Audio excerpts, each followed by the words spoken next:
Hello everyone, this is Foxhounds and we are going to take a closer look at what was an action-packed game from the second season of the Civilization World Cup, showcasing PP Patrol, a CPL team, and Pyramid, a French one, facing off in the group stage.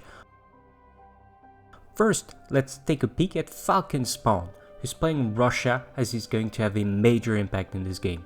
He's coastal, as you can see, has quite a lot of fish but a very slim tundra. South of his position is America, played by Azaki. He's close to the coast as well, and the Galapagos Islands.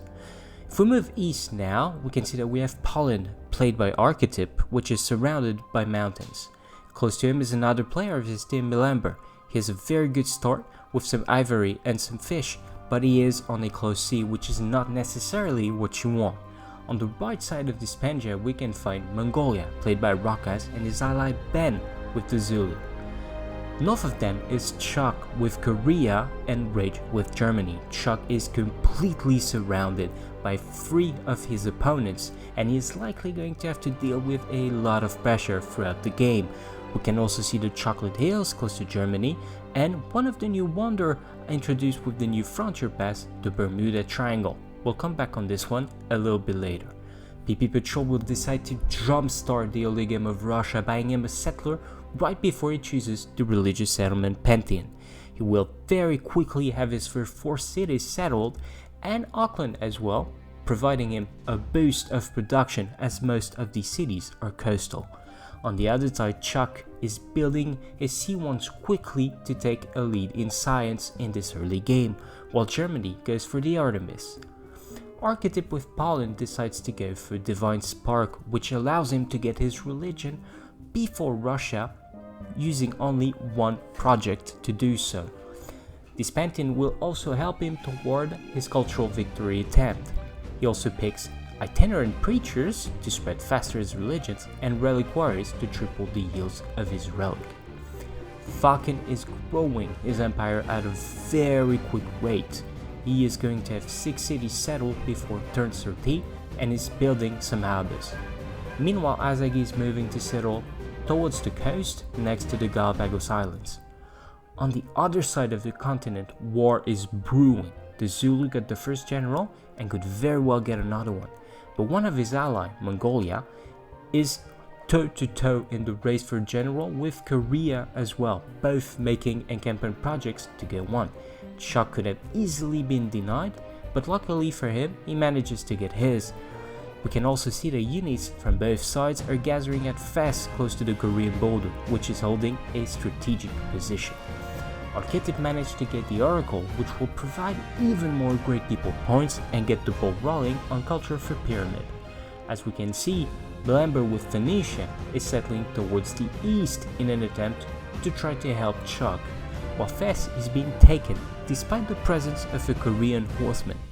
Chuck will try to position some units in an attempt to take it back, but it is going to be in vain. Milamber is joining the party.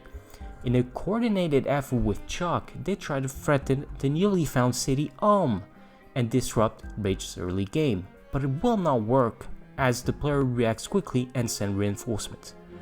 Falcon goes for free inquiry and his arbors are providing him with a lot of science, giving him the lead at this point. Pressure is building up for Chuck as Rage unlocks mercenaries and therefore his regiments, and Mongolia is gathering troops at Fes. A very offensive encampment is also positioned by the Zulu in order to threaten Yangsan. Meanwhile, Poland and Archetype keeps rushing towards culture and tourism. Rage is preparing some knights pre-build as he's going to try to come in another angle to threaten Korea. Chuck has a lot of ground to cover to defend his land. He's holding his own pretty well, but the Zulu's regiment and the Kishik from Mongolia are chipping away at his defenses. Falcon, with now a significant advance in science, has also built a fleet and is taking by complete surprise Azagi. Chicago and Buffalo will fall very quickly. You may think Falcon did too many ships for maybe just 2 cities with nearly no defense, but the game will show us later on that we were wrong. Chuck is giving everything he's got to hold Yangsan, but a tornado will come to disrupt his army and seal the fate of the city. At the same time, Arcadib is looking at taking Lisbon, very close to the Russian Empire, with his special unit, some wing hussars. Taking advantage of his great early game, the free inquiry and the cross-cultural dialogue, Falcon is now next to 250 science at turn 65, which is quite impressive. He is more threatening than ever, and he is about to move his fleet close to the Bermuda Triangle that he just spotted. For those of you who do not know this new wonder, it acts as some kind of wormhole and teleports your ship to another location on the map. So where is it going to lead, you ask? Well, guess what? Straight to the close sea of Phoenicia. And Milamber is nowhere near ready to fight. He's completely unaware of the Bermuda Triangle presence in the game. And logically, he thought there were no access to his sea. He will quickly lose a few cities as he's unable to respawn. Quickly after, with Phoenicia and Korea in a dire situation, Pyramid will concede to BP Patrol, starting their group stage with a 1-0 lead.